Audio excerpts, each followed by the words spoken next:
দেখিতে গুম্বাদে খাজরা ডেকে নাও ইয়া রাসূলুল্লাহ জোরে বলে সুবহানাল্লাহ এটা একটা দোয়া একটু জোরে বলেন সুবহানাল্লাহ দেখিতে গুম্বাদে খাজরা ডেকে নাও ইয়া রাসূলুল্লাহ দেখিতে গুম্বাদে খাজরা ডেকে নাও ইয়া রাসূলুল্লাহ দেখিতে গুম্বাদে খাজরা ডেকে নাও ইয়া রাসূলুল্লাহ দেখিব তুই নয়নেতে মদিনা ইয়া রাসূলুল্লাহ জোরে সুবহানাল্লাহ আরেকবার জোরে ইয়া রাসূলুল্লাহ দেখিব তুই নয়নেতে মদিনা ইয়া রাসূলুল্লাহ বাবা তো নবীর রওজা হোসেন যাবেন বলছেন কি ব্যাপার একটা ঘোড়া আনতে অনেকক্ষণ কেন লাগছে তাকিয়ে তাকিয়ে দেখলেন আমার হোসেন একটা ঘোড়া নয় দুটা ঘোড়া নিয়ে হাজির হয়ে গেছে জোরে বলেন একটা ঘোড়া বললাম দুটা কেন বলছেন ভাই আরে আমার তুমি যাই নানার রওজা শরীফে যাচ্ছ আমিও সেই নানার রওজা শরীফে যাব রাত্রি বেলাতে আমাকে মানা কইরো না একটা ঘোড়ার বদলে দুইটা ঘোড়া হলো এবার বাবা ইরান দেশের বাদশার বেটি হোসেন পাকের বেবি আপনার হোসেন পাকের শাহজাদে সুবহানাল্লাহ হযরতে আপনার শহর বানু বলল 6 মাসের বেটা আলী আসগরকে কোলে নিয়া কোলে নিয়া আমার বলতেছেন স্বামী গো আমার আপনি এত রাতে কোথায় যাচ্ছেন দয়া করে মেহেরবানি করে আমাকেও নিয়ে চলে বললেন বিবি রে আমার তোমাকে এত রাত্রি বেলায় যেতে হবে না বাবারা আমার মা বোনেরা রাত্রি বেলায় তোমাকে যেতে হবে না শেরবানু বললেন স্বামী গো আপনার কাছে কোনোদিন আবদার করে নাই আপনার কাছে গুজারিশ করে নাই তবে একটা কথা আপনার কাছে শুনেন আমি হলাম ইরান দেশের বাদশার বেটি আপনার বাপের বাড়িতে ছাদির গ্লাসে পানি পান করতে আও আপনার বাড়ি এসে মাটির গ্লাসে পানি পান করি এতে আমার কোনো দুঃখ নাই স্বামী গো আপনার বাপের বাড়িতে আমি বিছানায় রেশমি বেডে ঘুমাতাম আর আপনার বাড়ি এসে খেজুর পাতার চাটাইতে ঘুমায় এতে আমার কোনো দুঃখ নাই তবে খলিফাতুল মাল হিসাবে উমর ফারুকের বেটার সাথে আমার প্রথম বিয়ে হয়েছিল যুদ্ধে পরাস্ত করে যুদ্ধে হারিয়ে দিয়ে আমার সঙ্গে আপনার বিয়ে হয়েছে বুজুর্গ আপনি নবীর রওজা শরীফে যাচ্ছেন আমাকে আপনারে নিয়ে যেতে হবে 7 বছরের বেটি হযরত সাকিনা রাদিয়াল্লাহু তাআলা আনহা তিনি বলেন আব্বা গো আমাকেও দয়া করে নিয়ে চলেন ওই থেকে সুগরা 11 বছরের বেটি বলে আব্বা গো আমাকেও নিয়ে যেতে হবে এদিকে আউলে মোহাম্মদ জয়নাবের বেটা দোলাল বলতেছেন আব্বা গো ওই আমার মামা হোসেন গো আমাকেও দয়া করে নিয়ে যেতে হবে এদিকে আলী আকবর 18 বছরের নওজওয়ান হোসেন পাকের বেটা তিনি বলছে আমাকেও নিয়ে যেতে হবে এদিকে জয়নাল আবেদিন 26 বছরের বেটা হোসেন পাকের উনিও বলছে আমিও যাব এদিকে হাসানের বেটা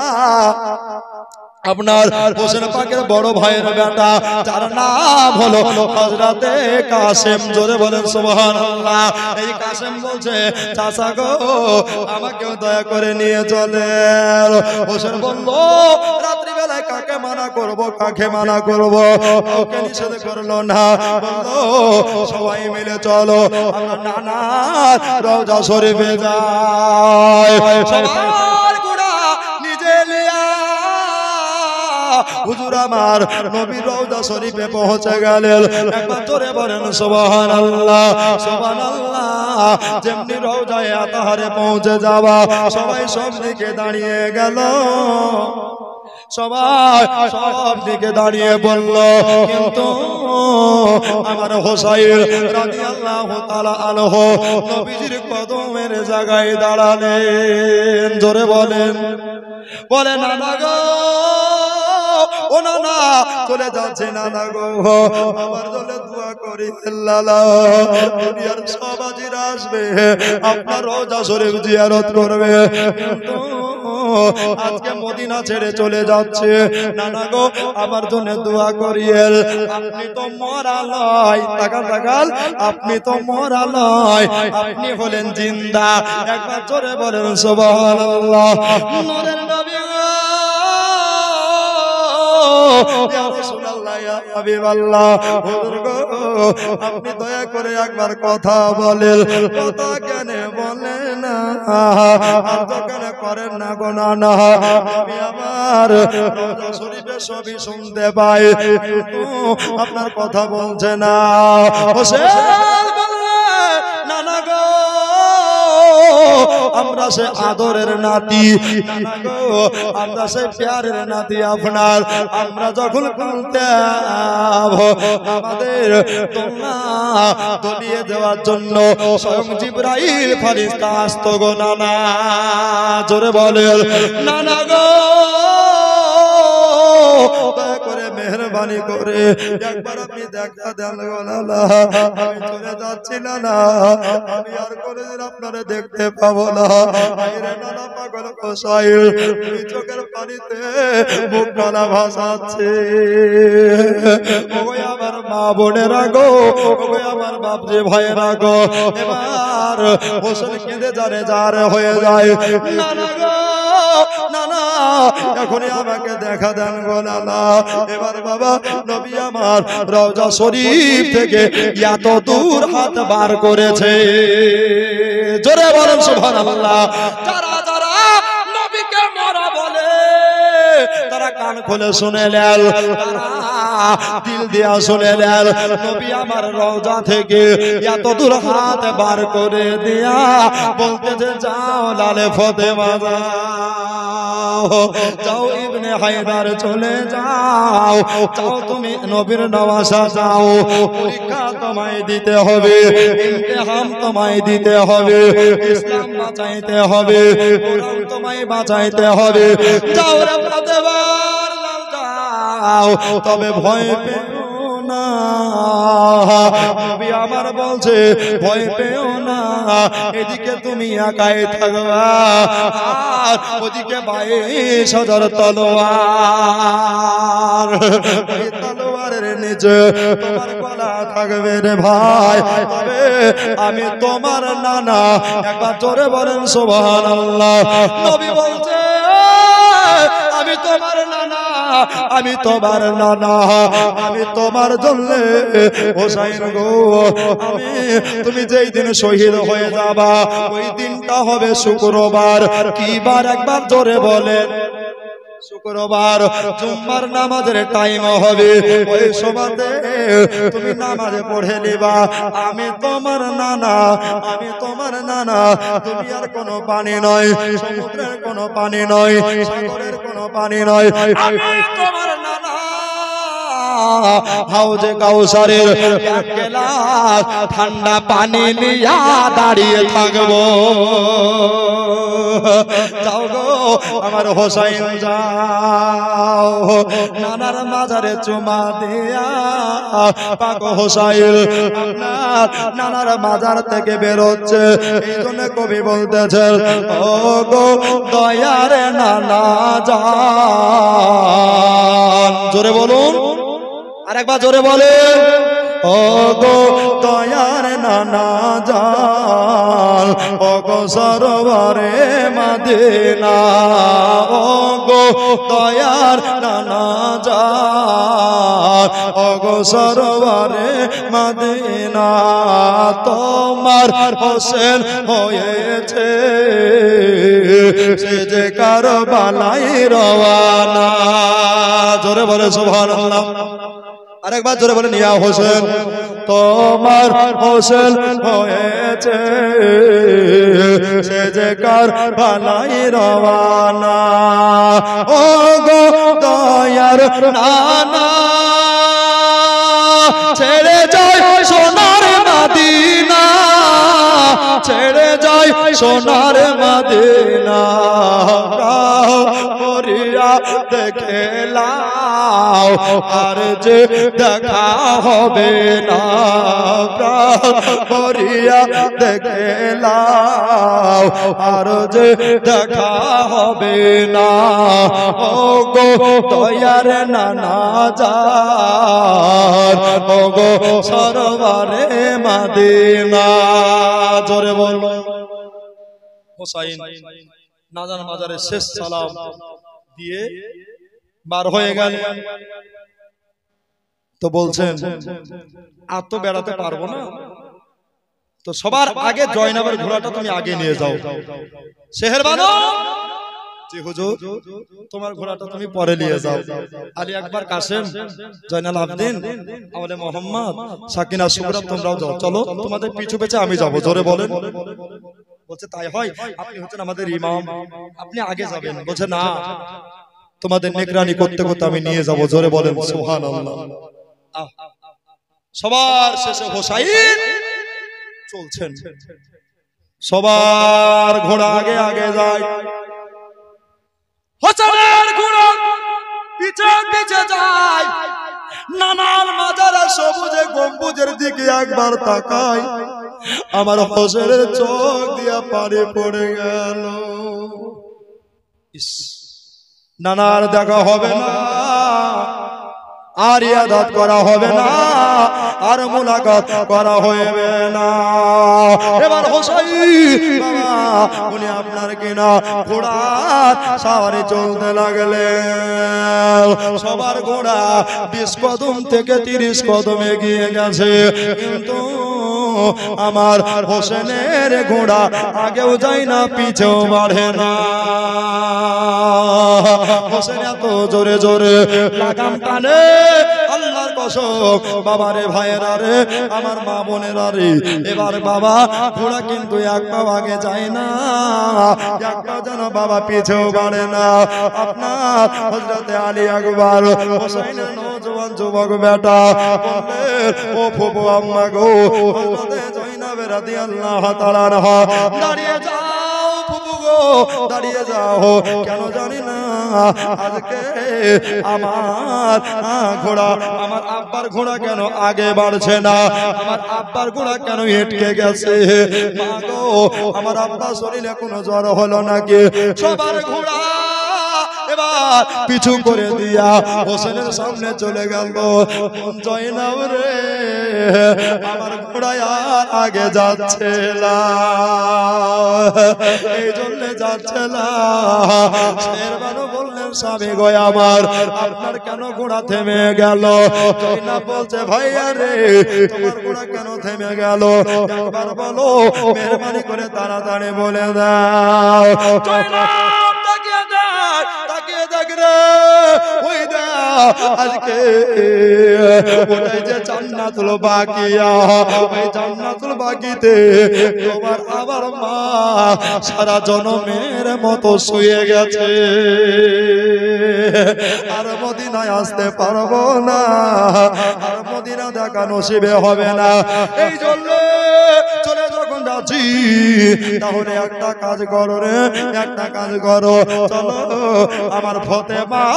রওজাটাকেও জিয়ারত করে আসি মা সবাই মিলে চললেন আপন আপন জায়গায় শিবির স্থাপন করলেন দাঁড়িয়ে দাঁড়িয়ে সারা রাত ওখানে মোনাজাত করলেন জোরে বলে তখনও কবর জিয়ারত ছিল এখনো আছে ঠিক কি না যারা বলছে নাই জানতে হবে চিটিং মুসলমান যারা বলছে নাই জানতে হবে ওরা বাদ মুসলমান না তো ওরা কি 20 রেখা তারাবিকে হাতে কাটকেটে করতে পারে বলেন দিনে এটাকে ধরে মারার লোক না এরা লেংটি ইঁদুর ঠিক কি না এ বাবা তখনো কবর জিয়ারত ছিল কিয়ামত পর্যন্ত থাকবে নবী আমার কবর জিয়ারত 6 বছর বয়সে করেছেন জোরে বলে নবীর উপরে গাদ্দারি কেন চলবে আল্লাহ হযরত বলছে জান্নাত তাদের জন্য যারা নবীর দরুদ কিয়াম পড়নে वाला যারা নবীকে চাহনে वाला জান্নাত তাদের জন্য জান্নাত ওদের জন্য নয় মুস্তাকে রাসূল এখানে যতজন আছেন সবাই হোসেনকে ভালোবাসনে वाला যতজন আছেন সবাই হোসেনকে মাননে वाला যতজন আছেন সবাই পাঞ্জাতনকে ভালোবাসনে वाला ঠিক কি না আব্বা ও দাদা ভাই আমার দোস্ত আমার বুজুর্গ আমার এখন অবস্থায় মায়ের রওজা শরীফ চলে গেলেন সারা রাত ধরে মুনাজাত করলেন জয়নাব দাঁড়িয়ে দাঁড়িয়ে কাঁদছে হযরত ইমাম আলী মাকাম হোসেন পাকে দাঁড়িয়ে দাঁড়িয়ে কাঁদে এবারে বলতেছেন মারে আমার আমি চলে যাচ্ছে গো মা আমার জন্য দোয়া করো আমার জন্য দোয়া করো মা চলে যাচ্ছি কারবালা ধাত্রীতে মা সবাই নেগরাও ও ব্রাদার ইসলাম এবার বাবা মায়ের রওজা থেকে কোনো উত্তর আসে না বলতেছেন মা গো আমার একটা কাজ আপনি করেন গো মা আমরা যখন খাবার খেতে পেতাম না আমাদের ক্ষুধার জ্বালাতে ঘুম আসতো না মা গো আমাদের কি শুনিয়ে কোনোদিন ঘুম পাড়াওনি কোনোদিন গান শুনিয়ে ঘুম পাড়াওনি আমাদেরকে কোরআন শরীফ পড়ে ঘুম দিয়েছো ওই আমার কোরআন পড়ে ঘুম দেনে ওয়ালি মা আমি চলে যাচ্ছি হোসেন আমার জন্য দোয়া করো গো মা মা গো একবার তুমি দেখা দিয়ে দাও রওজা থেকে আওয়াজ বেরিয়ে গেল একবার জোরে বলেন সুবহানাল্লাহ মোল্লা বাবা আমরা তো মরা লয় আমরা হলাম সর্বদাই জিন্দা বেটা হোসেন ভয় পেও না বলতেছেন বাবুরে ভয় পেও না আমি তোমার মা বলতেছেন আমি তোমার মা তুমি যেই জায়গাটায় শহীদ হয়ে যাবা যেই জায়গাটায় শাহাদাত বরণ করবা ওই জায়গাটা তোমার জীবনের শেষ রাত অর্থাৎ আশুরার রাতে আমি জান্নাতের চাদর দিয়া জান্নাতি ঝাড়ু নিয়ে গিয়া তোমার জায়গাটা আমি ধুলা কাকড় দূরে সরিয়ে দিয়া শহীদের জায়গাটা পরিষ্কার করে দেব যাও ফাতেমার বেটা যাও তবে শোনো বেটা তোমার নানা যেটাই বলেছে এটার এদিকে দিকে একটাও হবে না সব দুনিয়ার কথা মিজানের কথা বেজাল থাকতে পারে কিন্তু রহমাতাল লিল আলামিনের কথা কোনদিন ভেজাল হতে পারে না জোরে বলেন সুবহানাল্লাহ যাও গো যাও লালে ফাতেমা চলে যাও তোমার নানা যেটা বলেছে বেটা ওটাই তুমি মাথায় রাখবা ওটাকে তুমি মস্তকে রাখিও রে বাবু বললেন মা মস্তকে রাখবো ঠিক আছে বললেন হ্যাঁ ঠিক আছে রে বাবু তোমাকে 4 রাত 4 দিন ধরে নানা পানি এজিদেরা কিছুই দেবে না তবে শোনো গো তোমার মা আমি তোমার নানাকে বলে দেব তোমার নানা কাউসারের পানি তোমাকে পান করাবে যাও রে বেটা 22,000 তলোয়ার দেখে ভয় পেও না তোমার শরীরে ফাতেমার দুগ্ধের স্রোত বহচ্ছে তোমার শরীরে আলীর খুন মোবারক বহচ্ছে আরে তোমার আমার রক্ত নবক থাকতে পারে সরকার আহমদ রাজা বললেন আপনার তেরে নসলে পাক মে বাচ্চা বাচ্চা নূর কা তো আইনে নূর তেরা সব ঘরানা নূর কা জোরে বলো সুবহানাল্লাহ এই জন্য যাও তাড়াতাড়ি করে চলে যাও হোসেন আমার মায়ের রওজার জারি ধরে কাঁদছে গো আমার মায়ের পায়ের তলায় ধরে কাঁদছে গো মা গো আমাদের জান্নাতের পোশাক তোমার বদলাতে ঈদের দিনে পেয়েছিলাম গো মা গো সেই তুমি হলে আদরের ফাতেমা ফাতেমা তোমার জীবনে নামাজ কাজা দেখিনি মা গো আমাদেরকেও নসিহত করে দিয়েছো মা যে তোমাদের নামাজ কাজা যেন না হয় আমার জন্য একটু দোয়া করিও গো মা বড় দাদা বড় ভাই হাসান বিস্মান করে চলে গেছে বিষের সঙ্গে কলিজা কেটে কেটে বমির সঙ্গে বেরিয়ে গেছে তবে মা গো আমার গলায় যখন ছুরি চালাবে মা গো আমার নানা যদি আমার কাছে থাকে গো মা তাহলে আমার কোনো ডর লাগবে না মায়ের রোজা জালি ধরে মরি মা কেঁদে বলে জোরে বলো সুবহানাল্লাহ আরেকবার জোরে বলে ইয়া হোসেন ভাই ভাই কতক্ষণ বলবো শুনবেন শুনবেন ভাই আচ্ছা 10 জন ভাই 200 করে টাকা জালসাকে আগে বাড়ার জন্য জানতো আমার জন্য নয় ভাই 200 করে টাকা কালকে পীর সাহেব কিবলা আসবেন জান প্রাণ ভরে দেখবেন আলে রাসূল সুবহানাল্লাহ সৈয়দ বংশ তাই কি না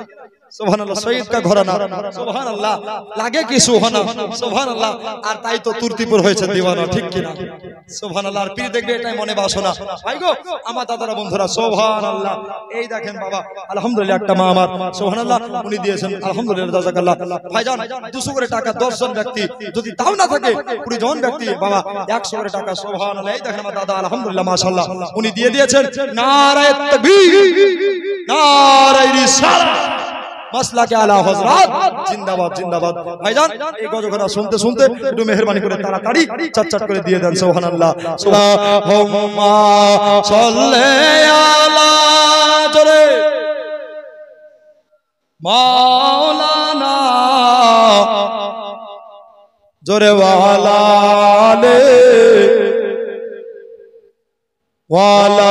আলে সাইয়্যিদানা সাল্লাল্লাহু তাআলা এবার বাবা সবাই নেকরা মায়ের রওজাতে সালাম দিয়ে দিয়া এবার সবাই মিলে বাড়ি চলে গেলেন সবাই মিলে বাড়ি চলে যাওয়ার পরে আমার পাক হোসেন রাদিয়াল্লাহু তাআলা আনহুমা আজমাইন তিনি বললেন ও বোন জয়নাব তোমরা সবাই বাড়ি যাও আজকে আমার নানা যেই জায়গাতে দাঁড়িয়ে দাঁড়িয়ে যে মেহরবে দাঁড়িয়ে দাঁড়িয়ে ইমামতি করেছে ওই জায়গাটা জান ভরে তাকিয়ে তাকিয়ে দেখো সারা রাত্রি মসজিদে নববীতে কাটিয়ে দেব ফজরের আজান পড়ে যাবে ফজরের আজান পড়ার পরে নামাজটা পড়িয়ে দেয়া মুসল্লির সাথে মুসাফা মুআনেকা করে নেয়া তারপরে আমি কুফা দেশে রওনা হব বললেন ভাই ঠিক আছে রে ভাই এবার সবাই মিলে বাড়ি চলে গেল বাড়ি চলে যাওয়ার পরে সারা রাত ধরে হোসেনের চোখে পানি পড়ে যাচ্ছে এদিকে বাড়িতে কেউ পর্যন্ত ঘুমায়নি গো চোখের পাতা কেউ আলগা করেনি গো সুগরা বলছে আয় আল্লাহ আমার আব্বা মদিনা ছেড়ে চলে যাবে কবে চলে যাবে কালকে চলে যাবে সুগরা কাঁদে দুই চোখের পানি পড়ে যায় এবার ব্রাদার ফজরের নামাজ পড়ে নেয়া হোসেন আমার মুরাকাবায় রত ছিলেন মুরাকাবাতে থেকে যাওয়ার পরে এবার সময় নে গ্রাম ব্রাদান ইসলাম আমার সুন্নি মুসলমান নবী পাকের গোলাম দাদারা দিদিরা গো এবারে হযরতে ফাতেমার বেটি জয়নাব চলে আসেন এক পা দোপা করে দেখি ভাইয়া কি করে দেখি ভাই আজকে রাতে কি করেছে এবার যদি গিয়ে দেখতেছেন ভাই হোসেন সাজদায় পড়ে যেন কাঁদছে আস্তে করে ভাই বলে ডাক দিয়েছে আর হোসেনের কলিজায় চট করে আঘাত লেগে গেছে বলে বোন রে আমার বলো বলো তুমি কি কথা বলবা বলো বলো ভাইয়া বলো তুমি কি সারা রাত্রে ঘুমাওনি বললো না রে বোন আমি সারা রাত্রে ঘুমাইনি জোরে বলেন সুবহানাল্লাহ আমি সারা রাত্রি ঘুমাইনি রে এবার আর আপনার কিনা পাক হোসেন বলতে লাগলেন বন্ধে আমার বলো বলো তোমরা কি সবাই ঘুমিয়ে গেছিলা বললেন ভাইয়া গো আল্লাহর দোহাই লাগে আল্লাহর কসম লাগে আমরা তো দূরে থাক 6 মাসের বেটা আলী আসগার পর্যন্ত বিছানে পিঠ লাগাইনি আলী আসগার পর্যন্ত ঘুমাইনি গো আব্বা চলে যাবে এই জন্য তারা ঘুমাইনি গো এবার বাবা আপনার কিনা জয়নাবকে বললেন বোন রে আমার আমি বিদেশ জায়গা যাব তবে শোনো আমার কিছু ব্যাগে থাইলে কিছু আসবাবপত্র রেডি করে দাও এরকম কথা বললেন সুবহানাল্লাহ হযরত জয়নাব বললেন ভাইয়া রে তাতে কি কি দিতে হবে বললো ওই জিনিসগুলো আমারে দিয়ে দাও দুটা লুঙ্গি দুটা তহফুল দিয়ে দাও আর দুটা পাঞ্জাবি দিয়ে দাও দুটা বালিয়ান দিয়ে দাও দুটা টুপি দিয়ে দাও শর্মা গলা ভরে দাও আর আমার আব্বা হযরত আলী জুলফিকার তলোয়ার খানা দিও আর মা ফাতেমা তো পাট্টা খানা দিও চাচা আমির হামজার ঢাল খানা দিয়ে দিও আর আমার নবী মুস্তাফার আমামা মুবারক খানা দিও পাগড়ি খানা ভরে দিও গো বললো ঠিক আছে ভাই সব কিছু শুনে লিয়া ফাতেমা বেটে হযরতে জয়নাব আপনার কিনা আস্তে আস্তে করে বাবা আগাচ্ছে বললেন দাঁড়াও দাঁড়িয়ে যাও আবার জয়নাব দাঁড়িয়ে গেলেন ভাই কি হলো ও বোন রে আমার বিদেশ জায়গা যাব তাকান তাকান বিদেশ জায়গা যাব বাড়িতে যদি কোনো খাবার থাকে ওই খাবারটাও ব্যাগে ভরে দিও বোন যদি বাড়িতে খাবার থাকে ওই খাবারটা ব্যাগে ভরে দিও ঠিক আছে ভাই তোমাকে খাবারের গ্যারান্টি দিতে পারলাম না তবে তোমাকে জামা কাপড়গুলো আমি ভাঁজ করে ইস্তাহার করে দিয়ে দেবো জোরে বলে এবার কি হলো আস্তে আস্তে করে জয়নাব বাড়ি চলে গেলেন শেহরবানু ও শেহরবানু কি হলো বলছে হোসেন বাইরে জায়গা যাবে হোসেন কোফাতে যাবে বাড়িতে কোনো খাবার আছে নাকি বলল না বেয়াদবি মাফ করবা বোন বাড়িতে তেমনি কোনো খাবার নাই বাড়িতে 3 দিনের শুকনো রুটি আছে কদিনের ধরে বলে 3 দিনের শুকনো রুটি আছে ওই রুটি খানা যদি দেয় তাহলে বলো গা ওই রুটি গুলা আমি ব্যাগে রেডি করব ঠিক আছে দাঁড়াও শাহরবানু আমি হোসেনকে জিজ্ঞাসা করে আসি এবার সময় এনে দাও ও ব্রাদার ইসলাম হোসেনকে এবার যেন জিজ্ঞাসা করতে গেলে ভাইয়া বলো বলো 3 দিনের শুকনো রুটি আছে তুমি কি খাইলে নেবা নাকি তুমি কি পুটলির মধ্যে নেবা নাকি বললেন বল জয়না যদি খুব ক্ষুধা লাগে যদি খুব ভোগ লাগে বন্ধে আমার খোদার সবাই লবণ রুটি ভালো লাগে বন্ধে আমার বাড়ির শুকনো রুটি গোলা ভরে দাও জোরে বলেন সুবহানাল্লাহ এবার বাবা সবগুলা যারা যারা রাত্রি বেলাতে গিয়েছিল আহলে বায়াতের বরখদারি মা বোনেরা আহলে বায়াতের পাঞ্জাতনের ভিতরের মানুষেরা যারা গিয়েছিলেন তারা সবাই মিলে রেডি হলো ওখানকার ভিতরে একজনকে নিয়ে যায় না গো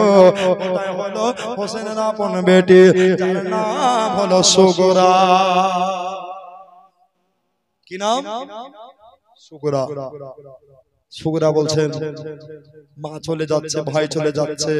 দাদা চলে যাচ্ছে আমার আব্বু চলে যাচ্ছে ফুপু চলে যাচ্ছে আব্বু আচ্ছা আপনি কি আমাকে নিয়ে যাবেন না বলছে মারে আমার চিন্তা করিও না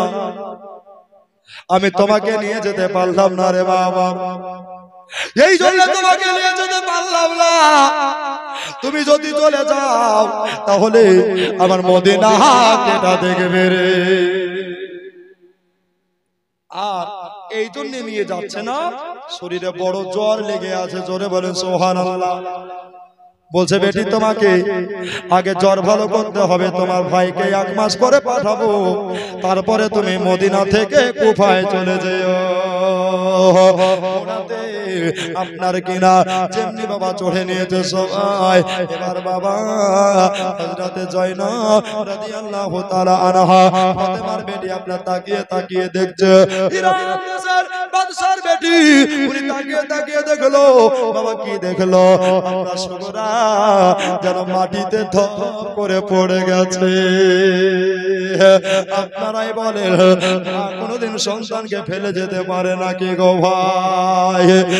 লাগামটাকে কোষে টেনে দিয়া থামিয়ে দিলে, থামিয়ে দেওয়ার পরে আপনার কিনা সময় নেকরাম ব্রাদান ইসলাম আমার মা বোনের আগো ইয়াকে ধরে 6 মাসের সিরে বেটা হযরতে আলী আসগরকে লিয়া আপনার সুগরার কাছে চলে গেলেন, মাথায় পানি ঢেলে জ্ঞান চলে আসলো। মারে চিন্তা করিও না, আমি তোমার ভাইকে পাঠাবো, 1 মাস পরে তোমাকে এসে নিয়ে যাবে। আরে আমার এবার কিতাব প্রমাণ করে ভাই, যেমনি মায়ের হাত জয়নবের আপনার ভাবি হোসেন পাকের বিবির হাত, সুগরার মায়ের হাত সুগরার মাথায় পড়ে গেছে। সুগরার মায়ের হাত পড়ার কারণে মনে হচ্ছে আধা জ্বর ভালো হয়ে গেছে।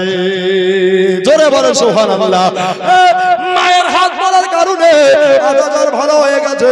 এবার সময় না গ্রাম ব্রাদান ইসলাম আমার মা বোনেরা গো, দাদারা দিদিরা গো, সুগরা বলে মা আমার শরীর তো ভালো হয়ে গেছে, আমাকে নিয়ে চলো মা, হোসেন পাক নিয়ে যাই না। বললেন মারে আমার, আমি যে তোমাকে নিয়ে যেতে পারছি না, এই জন্য নিয়ে যেতে পারছি না, তোমার আব্বা জানের অর্ডার পাইনি রে মা, তোমার আব্বা জানের অর্ডার পাইনি রে মা, এই জন্য তোমাকে নিয়ে যেতে পারবো না, এই জন্য মা তুমি সোনার মদিনায় থেকে যাও। সুগরা কান্দে মদিনায় আসগর কাঁদে কারবালায়। জোরে হবে না সুবহানাল্লাহ? ভাইজান লাস্ট টাকার গজল করছে, আবার জোরে বলেন ইয়া হোসেন, আরেকবার জোরে বলেন ইয়া হোসেন। ও ভাই ওই সুবহানাল্লাহ। আচ্ছা কমিটির ভাইরা এখানে আছে, এই দুজনে শুন তো সুবহানাল্লাহ। এই গজলখানা পড়বো, লাস্ট টাকার গজল, এটা একটা পড়বো আর একটা পড়বো, দিয়ে ইনশাআল্লাহ বিদায় হয়ে যাব। কেন ঘড়িতে প্রায় 1:30টার কাছাকাছি। সুবহানাল্লাহ, মানে 2 ঘন্টার আপে। সুবহানাল্লাহ, আলহামদুলিল্লাহ। তো ভাই দুটো ভাই চলে এসেছেন। সুবহানাল্লাহ। আমার মায়েরা খুব ভালো, এই দেখে মালদার মানুষ। সুবহানাল্লাহ, কেউ কমদার নাই গো, সব মালদার, ঠিক কিনা? সুবহানাল্লাহ। এমনি যেমন তেমন নয়, আমরা করছি মুর্শিদাবাদ আপনাদের মালদার নিয়ে, ঠিক কিনা? সুবহানাল্লাহ। এলেন ভাই মায়েদের কাছে যান, এই চাদর মা যাচ্ছে মিজানের চাদর, যে যা পাঠানোর পরে ধরন ধরেন করে সুবহান।